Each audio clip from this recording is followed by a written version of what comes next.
Hello दोस्तों, स्वागत है आपका एक बार फिर से मेरे यूट्यूब चैनल आरएस नोट्स पर। और आशा करता हूं दोस्तों आप सब स्वस्थ होंगे और मस्त होंगे। तो दोस्तों रीट 2021 की तैयारी हम कर रहे हैं। और आज का हमारा टॉपिक होगा बाल विकास एवं शिक्षा शास्त्र से विकास के आयाम। क्या होगा टॉपिक आज का हमारा? विकास के आयाम आज का हमारा टॉपिक होगा दोस्तों। तो दोस्तों ये क्वेश्चन जो आपके पिछले एग्जाम्स में से लिए गए हैं और जो बार बार पूछे गए क्वेश्चन हैं विकास के आयाम टॉपिक से, वही क्वेश्चन इसमें आपको बताए जाएंगे। तो दोस्तों वीडियो अंत तक देखिएगा, मोस्ट इंपॉर्टेंट वीडियो है। तो आइए दोस्तों शुरू करें। तो पहला है बाल विकास निर्भर करता है। बाल विकास जो है किस पर निर्भर करता है? तो आपके सामने चार ऑप्शन हैं दोस्तों, वंशानुक्रम पर, वातावरण पर, एक तथा दो दोनों पर, बालक के परिवार पर।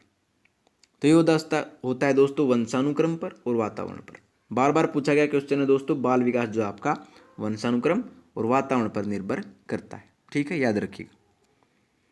अगला देखिए, सफल एवं प्रभावी शिक्षण के लिए आवश्यक है। सफल एवं प्रभावी शिक्षण के लिए आवश्यक क्या है? तो ये हो जाएगा दोस्तों आपका व्यक्तिगत विभिन्नताओं का ज्ञान। व्यक्तिगत विभिन्नताओं का ज्ञान होना जो होता है वह सफल एवं प्रभावी शिक्षण के लिए अत्यंत आवश्यक होता है। ऑप्शन पहला इसका आंसर हो जाएगा। ठीक है, अगला देखिए, शैशवावस्था के लिए उत्तम शिक्षण विधि कौन सी है? शैशवावस्था के लिए उत्तम शिक्षण विधि आपकी कौन सी, आपको ये बतानी है। तो दोस्तों तीनों ही हो जाएंगी उत्तम शिक्षण विधि। मोंटेसरी विधि, खेल विधि और किंडरगार्टन विधि जो आपकी यानी फोर्थ, उपरोक्त सभी इसका आंसर हो जाएगा। ये शैशवावस्था के लिए उत्तम शिक्षण विधियां हैं। ठीक है,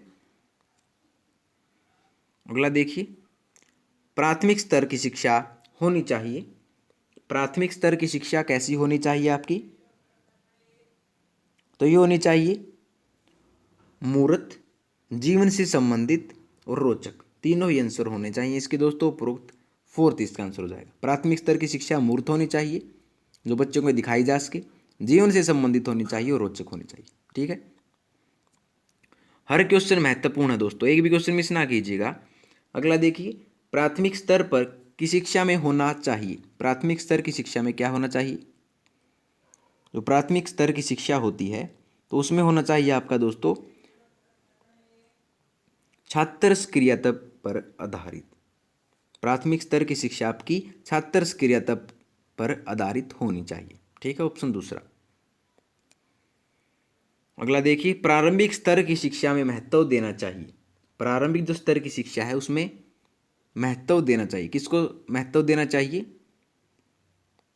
तो ये देना चाहिए दोस्तों आपका समन्वय को। किसको? समन्वय को आपको प्राथमिकता देनी है प्रारंभिक स्तर की शिक्षा में। ऑप्शन पहला इसका आंसर हो जाएगा। ठीक है, अगला देखिए दोस्तों, करके सीखना किस अवस्था के लिए उपयुक्त है? जब हम कोई काम करके सीखते हैं तो किस अवस्था के लिए उपयुक्त होता है? तो ये होता है आपका उपयुक्त सभी के लिए, यानी शैशवावस्था में भी हम करके सीखते हैं, बाल्यावस्था में भी और किशोरावस्था में भी, यानी फोर्थ ओ तक सभी के लिए। ठीक है, अगला देखिए, किंडरगार्टन शिक्षण पद्धति का विकास किसने किया? किंडरगार्टन पद्धति का विकास किसने किया? दोस्तों बार बार पूछा गया क्वेश्चन है, ये किया था आपका फ्रोबेल ने। किसने? फ्रोबेल ने किया था किंडरगार्टन शिक्षण पद्धति का विकास। ठीक है, अगला देखिए, जीवन का सबसे महत्वपूर्ण काल किसे कहा जाता है? जीवन का सबसे महत्वपूर्ण काल दोस्तों किसको कहा जाता है? शैशवावस्था को, बाल्यावस्था को, किशोरावस्था को या प्रौढ़ावस्था को? तो जीवन का सबसे महत्वपूर्ण काल होता है दोस्तों आपका शैशवावस्था। किसे? शैशवावस्था को हम जीवन का सबसे महत्वपूर्ण काल कहते हैं। तो बार बार पूछा गया क्वेश्चन दोस्तों। अगला, शैशवावस्था को सीखने का आदर्श काल किसने कहा? शैशवावस्था को सीखने का आदर्श काल किसने कहा? तो ये कहा है दोस्तों वैलेंटाइन ने। शैशवावस्था को सीखने का आदर्श काल कहा है वैलेंटाइन ने। ठीक है, अगला देखिए, जीवन का अनोखा काल किसे कहा गया है? मोस्ट इंपोर्टेंट है दोस्तों, जीवन का अनोखा काल किसे कहा गया है? तो ये कहा गया आपका बाल्यावस्था को। जीवन का अनोखा काल कहते हैं बाल्यावस्था को। ठीक है, अगला देखिए, किसने कहा है बाल्यावस्था वह समय है जब व्यक्ति के आधारभूत दृष्टिकोणों, मूल्यों और आदर्शों का बहुत सीमा तक निर्माण होता है। किसने कहा ये बात कि बाल्यावस्था वह समय है जब व्यक्ति के आधारभूत दृष्टिकोणों, मूल्यों और आदर्शों का बहुत सीमा तक निर्माण होता है? तो ये कहा है आपका ब्लेयर जोन्स व सिम्पसन ने। किसने? ब्लेयर जोन्स व सिम्पसन ने ये बात कही है। ठीक है, तो अगला देखिए, शारीरिक विकास की गति किस अवस्था में न्यूनतम हो जाती है? शारीरिक विकास की गति जो आपकी किस अवस्था में न्यूनतम हो जाती है? तो दोस्तों ये हो जाती है आपकी बाल्यावस्था में। शारीरिक जो विकास होता है उसकी गति आपकी कम हो जाती है बाल्यावस्था में। ठीक है, ऑप्शन चौथा। अगला है, नवजात शिशु में हड्डियों की संख्या कितनी है? बार बार पूछा गया क्वेश्चन है दोस्तों, नवजात शिशु में हड्डियों की संख्या कितनी होती है? तो ये होती है दोस्तों आपकी 270।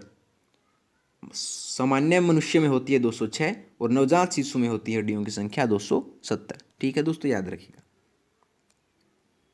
अगला है, किसने कहा है समाजीकरण की प्रक्रिया दूसरे व्यक्तियों के साथ शिशु के प्रथम संपर्क से आरंभ होती है और आजीवन चलती रहती है? तो यह बात किसने कही? तो ये कही है दोस्तों आपकी सोरे व टेलफोर्ड ने। किसने? सोरे व टेलफोर्ड ने बात कही है। याद रखिएगा, ऑप्शन थर्ड। अगला देखिए, मैकडूगल एवं गिलफोर्ड ने बालक के संवेगों की संख्या कितनी बताई है? मैकडूगल एवं गिलफोर्ड जो हुए हैं, मनोविज्ञानी हुई हैं, उन्होंने बालक के संवेगों की संख्या कितनी बताई है? तो ये बताई है दोस्तों 14 संवेगों की संख्या बताई है मैकडूगल एवं गिलफोर्ड ने। ठीक है, अगला देखिए, किसके अनुसार सामाजिक विकास का अर्थ सामाजिक संबंधों में परिपक्वता प्राप्त करना है? किसके अनुसार कहे है ये? सामाजिक विकास का अर्थ जो होता है वो सामाजिक संबंधों में परिपक्वता प्राप्त करना है। तो ये है आपका हरलोक के अनुसार, ऑप्शन थर्ड।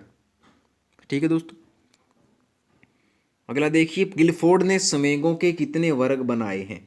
गिलफोर्ड ने संवेगों के कितने वर्ग बनाए हैं? कितने बनाए हैं दोस्तों बताइए? 6, 5, 4 या 3?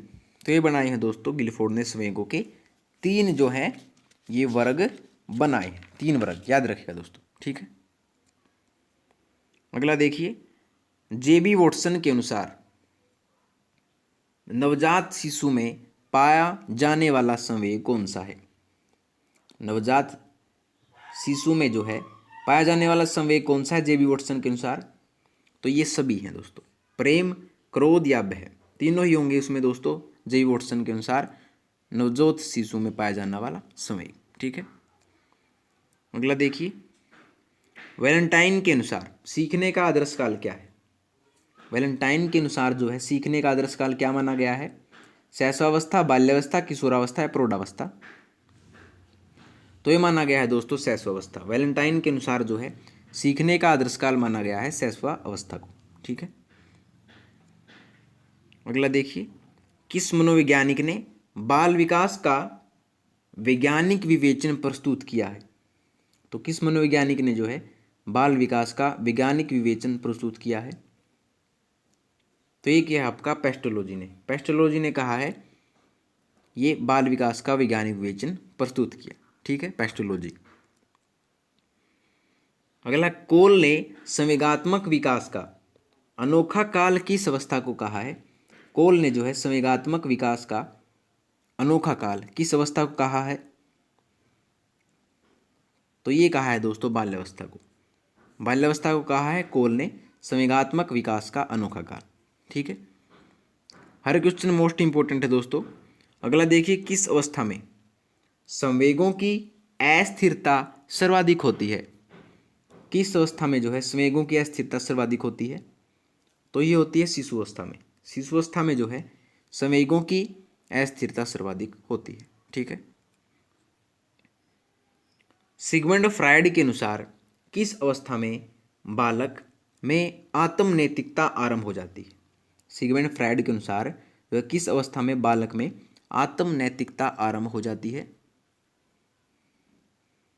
तो ये हो जाती है दोस्तों, सबको पता है 6 से 11 वर्ष में। 6 से 11 वर्ष का जब बच्चा हो जाता है तो उस अवस्था में बालक में आत्म नैतिकता आरंभ हो जाती है। ठीक है, अगला देखिए, बालक में किस आयु में सामान्य वाक्यों में त्रुटि सुधार की प्रवृत्ति विकसित हो जाती है? बालक में किस आयु में सामान्य वाक्यों में त्रुटि सुधार की प्रवृत्ति विकसित हो जाती है? तो ये हो जाती है आपकी 12 वर्ष की उम्र तक ये शुरू हो जाती है दोस्तों। ठीक है, अगला देखिए, अपने वातावरण के कुछ पक्षों के प्रति व्यक्ति के नियमित भाव, विचार व कार्य करने की पूर्ण प्रवृत्ति भी अभिवृत्ति कहलाती है।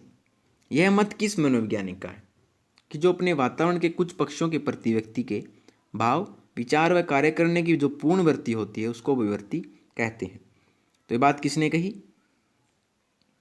तो ये कही थी सिकोर्ड व बैकमैन ने। ऑप्शन 4 इसका आंसर हो जाएगा।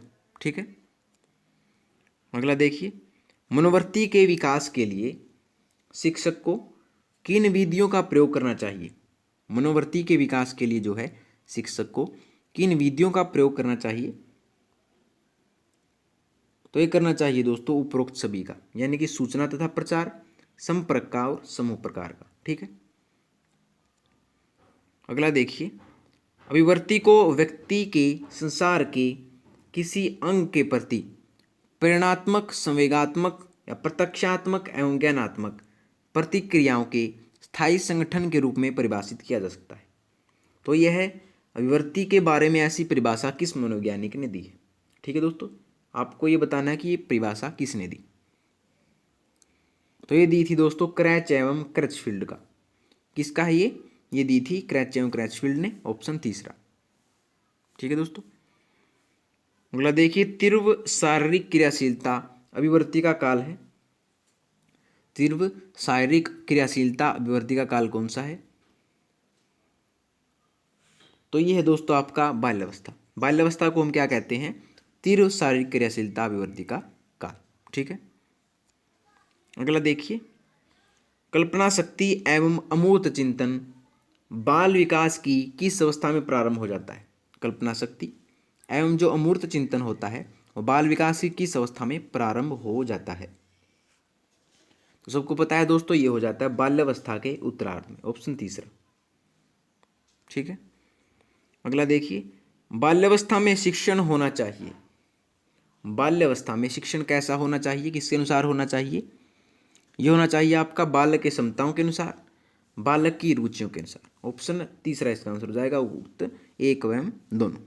ठीक है, अगला देखिए, निम्न में से कौन सी विशेषता किशोरावस्था की प्रमुख विशेषताओं में से नहीं है? कौन सी विशेषता जो है किशोरावस्था की प्रमुख विशेषताओं में से नहीं है? तो ये नहीं है आपकी तीव्र मानसिक विकास, जो है किशोरावस्था की प्रमुख विशेषताओं में से नहीं है। ठीक है दोस्तों, अगला देखिए, बाल विकास को सर्वाधिक प्रभावित करने वाला कारक कौन सा है? बाल विकास को जो सर्वाधिक प्रभावित करता है वो कारक कौन सा है आपका? तो ये है खेल कूद का मैदान। यानी खेल कूद के मैदान जब बच्चों को खिला खिला के अधिगम करवाया जाएगा तो वो सर्वाधिक प्रभावित करने वाला कारक होगा। ठीक है, अगला देखिए, निम्न में से असत्य कथन हमें चुनना है। असत्य कथन चुनिए। तो दोस्तों हम सीधा आंसर बता दे रहे हैं और उसका कारण बता दे रहे हैं कि जो क्रोध होता है उस पर नियंत्रण करने हेतु क्रोध करने पर उचित दंड की आवश्यकता होनी चाहिए। नहीं दोस्तों, ये बिल्कुल गलत है। क्रोध होता है उसको, संवेग होता है उसको दबाना नहीं चाहिए, संतुलित मात्रा में करने चाहिए और उचित दंड की आवश्यकता भी नहीं उसमें होनी चाहिए। तो इसका आंसर क्या हो जाएगा? ऑप्शन 4। अगला, प्रसिद्ध मनोविज्ञानी जीन पियाजे के अनुसार ज्ञानेंद्रियों का विकास किस अवस्था में होता है? ज्ञानेंद्रियों का विकास जो है किस अवस्था में होता है प्रसिद्ध मनोविज्ञानी जीन पियाजे के अनुसार? तो ये होता है दोस्तों आपका संवेदनात्मक स्थिति अवस्था में। ऑप्शन 2। ठीक है, अगला, किशोरावस्था जीवन में क्रांतिकारी परिवर्तन, कठिन संघर्ष एवं तूफानी दौर का समय है। किशोरावस्था के संबंध में ये शब्द किसने कहे? मोस्ट इंपोर्टेंट दोस्तों, ये शब्द किसने कहे थे? तो ये कहे थे आपके स्टैनले होल ने। स्टैनले होल ने कहा था ये सब, ठीक है, ऑप्शन तीसरा। अगला देखिए, बाल्यावस्था में विकास को छद्म परिपक्वता का समय किसने कहा है? बाल्यावस्था में जो है कि विकास को छद्म परिपक्वता या सूडो मैटर्निटी जिसे कहा जाता है, किसने कहा है ये बात? ये कही है रोस ने, ऑप्शन पहला, ठीक है। अगर बाल्यावस्था को प्रतिद्वंद्वात्मक समाजीकरण की अवस्था किसने कहा है? बाल्यावस्था को प्रतिद्वंद्वात्मक समाजीकरण की अवस्था किसने कहा है? तो ये कहा है आपका किलपैट्रिक ने, ऑप्शन फोर्थ, ठीक है। अगला देखिए, बाल विकास की संपूर्ण अवधि में मानसिक विकास की गति सर्वाधिक तीव्र किस अवस्था में होती है? बाल विकास की संपूर्ण अवधि में जो मानसिक विकास की गति सर्वाधिक होती है वो किस अवस्था में होती है? ये होती है आपकी शैशवकाल में। जब बच्चा शैशवकाल अवस्था में होता है तो उस समय उसकी मानसिक विकास की इस गति सर्वाधिक तीव्र होती है, ठीक है। अगला, शैशवावस्था में शिशु होता है। शैशवावस्था में शिशु कैसा होता है? तो ये होता है आत्म केंद्रित, ऑप्शन दूसरा, यानी वो खुद के बारे में सोचता है, दूसरों के बारे में सोच पाने की क्षमता उसकी नहीं होती है। तो शैशवावस्था में शिशु आत्म केंद्रित होता है, ठीक है। अगला, शैशवावस्था में शिशु होता है। शैशवावस्था में शिशु क्या होता है? आत्म केंद्रित। अगला देखिए, शिक्षक को बाल्यावस्था एवं किशोरावस्था में शारीरिक एवं मानसिक विकास की विशेषताओं एवं उनके प्रभावक कारकों का ज्ञान होना आवश्यक है। क्यों अनावश्यक है? क्योंकि जो है इससे अधिगम सरल हो जाता है। ऑप्शन दूसरा इसका आंसर हो जाएगा दोस्तों, ठीक है। अगला देखिए, बाल विकास की निम्न में से किस अवस्था में बालकों का आकर्षण विषमलिंगी के प्रति अधिक हो जाता है? विषमलिंगी के प्रति बालकों का आकर्षण किस अवस्था में अधिक हो जाता है? तो ये होता है, सबको पता है, किशोरावस्था में, ठीक है, ऑप्शन तीसरा। अगला है, संवेगों को छिपाने या छद्म रूप से, जब संवेगों को छिपाने या छद्म रूप से व्यक्त करने की प्रवृत्ति विकसित किस अवस्था में होती है? तो ये होती है आपकी किशोरावस्था में, ये प्रवृत्ति विकसित हो जाती है किशोरावस्था में, ठीक है। अगला देखिए, बालक के समाजीकरण का प्राथमिक स्तर या घटक कौन सा है? बालक के समाजीकरण का प्राथमिक स्तर या घटक कौन सा है? तो ये है दोस्तों आपका परिवार, ऑप्शन दूसरा इसका आंसर हो जाएगा, ठीक है। अगला देखिए, निम्न में से असत्य कथन आपको चुनना है। असत्य कथन कौन सा होगा? हम सीधे आंसर बता दे रहे हैं आपको और उसका कारण बता देंगे, ठीक है। तो इसमें से असत्य कथन है दोस्तों आपका कि जो वह बालक को समाज विरोधी प्रवृत्ति एवं अनुपयोगी कार्यों की ओर प्रवृत्त करता है। तो इसका आंसर क्या हो जाएगा? ऑप्शन तीसरा, ये असत्य कथन है, ठीक है। अगला देखिए, बाल्यावस्था में शिक्षा में किन बातों की ओर विशेष ध्यान दिया जाना चाहिए? तो किन बातों की ओर विशेष ध्यान दिया जाना चाहिए दोस्तों? तो ये दिया जाना चाहिए आपका उपरोक्त सभी, यानी सामूहिक परंतु समलिंगी कार्यों और खेलों की व्यवस्था में खेल खिलाने चाहिए बच्चों को। पाठ्य सामग्री क्रियाओं एवं भ्रमण व स्काउटिंग की व्यवस्था की जाए, भ्रमण व स्काउटिंग की व्यवस्था की जानी चाहिए, बिल्कुल ठीक है। और शिक्षण में खेल विधि एवं क्रिया विधि का प्रयोग किया जाना चाहिए, तीनों ठीक है दोस्तों। तो उपरोक्त सभी इसका आंसर हो जाएगा, ठीक है। अगला देखिए, प्रथम मनोवैज्ञानिक जिन्होंने व्यक्ति को जन्म से ही क्रियाशील एवं सूचना प्रक्रमित प्राणी माना है, तो कौन से थे वो? तो वे थे दोस्तों जीन पियाजे। जीन पियाजे ने जो है व्यक्ति को जन्म से ही क्रियाशील एवं सूचना प्रक्रमित प्राणी माना है, ठीक है। अगला देखिए, वृद्धि एवं विकास के सिद्धांतों एवं उनके प्रतिपादकों का कौन सा युग्म असंगत है? असंगत कथन हमको बताना है दोस्तों। तो देखिए, मनोवैज्ञानिक विकास सिद्धांत दिया था फ्रॉयड ने, बिल्कुल ठीक है। संज्ञानात्मक विकास सिद्धांत दिया था जीन पियाजे ने, भी बिल्कुल ठीक है। मनोसामाजिक विकास सिद्धांत दिया था स्किनर ने, ये बात आपकी दोस्तों क्या हो जाएगी? गलत हो जाएगी। और नैतिक विकास सिद्धांत दिया था कोलबर्ग ने। तो असंगत कौन सा है दोस्तों? यह आपका थर्ड, ठीक है, ऑप्शन तीसरा इसका आंसर हो जाएगा, ठीक है। अगला देखिए, बालक वृद्धि एवं विकास के मनोसामाजिक विकास सिद्धांत के प्रतिपादक कौन है? बालक वृद्धि एवं विकास के मनोसामाजिक विकास के सिद्धांत के प्रतिपादक आपके कौन है? तो ये है इरिक्सन, ऑप्शन पहला इसका आंसर हो जाएगा। ठीक है, अगला, निम्न में से असत्य कथन को हमें चुनना है। असत्य कथन कौन सा होगा? तो ये होगा आपका दोस्तों कि बालक का विकास जो है विशिष्ट से सामान्य की ओर होता है। नहीं दोस्तों, जो बालक का विकास है वो सामान्य से विशिष्ट की ओर होता है, न कि विशिष्ट से सामान्य की ओर। तो इसका आंसर क्या हो जाएगा? ऑप्शन दूसरा। अगला देखिए, बालक के विकास की वैचारिक क्रिया अवस्था है। बालक के विकास की वैचारिक क्रिया अवस्था कौन सी है? तो ये है आपकी 7 से 12 वर्ष, ऑप्शन फोर्थ। ठीक है, और अंतिम है दोस्तों आज का कि किसने चरित्र को आदतों का पुंज कहा है? मोस्ट इंपोर्टेंट है दोस्तों, किसने चरित्र को आदतों का पुंज कहा है? तो ये कहा है आपका सैमुअल स्माइल ने, ऑप्शन फोर्थ इसका आंसर हो जाएगा दोस्तों। ठीक है, तो लीजिए दोस्तों, आपकी वीडियो होती है कंप्लीट विकास के आयाम की, आपका टॉपिक होता है क्लियर। दोस्तों अगर आपको वीडियो पसंद आई हो तो वीडियो को लाइक शेयर कमेंट करके जरूर बताइएगा, और कमेंट करके ज़रूर अपने सवाल जवाब कीजिएगा जो आपको कहीं पे भी कन्फ्यूज अगर हुई हो। तो दोस्तों आरएस नोट्स चैनल को सब्सक्राइब कर लीजिए। दोस्तों मिलते हैं आपसे अगली वीडियो में नए रोचक प्रश्नों के साथ, तब तक के लिए धन्यवाद दोस्तों।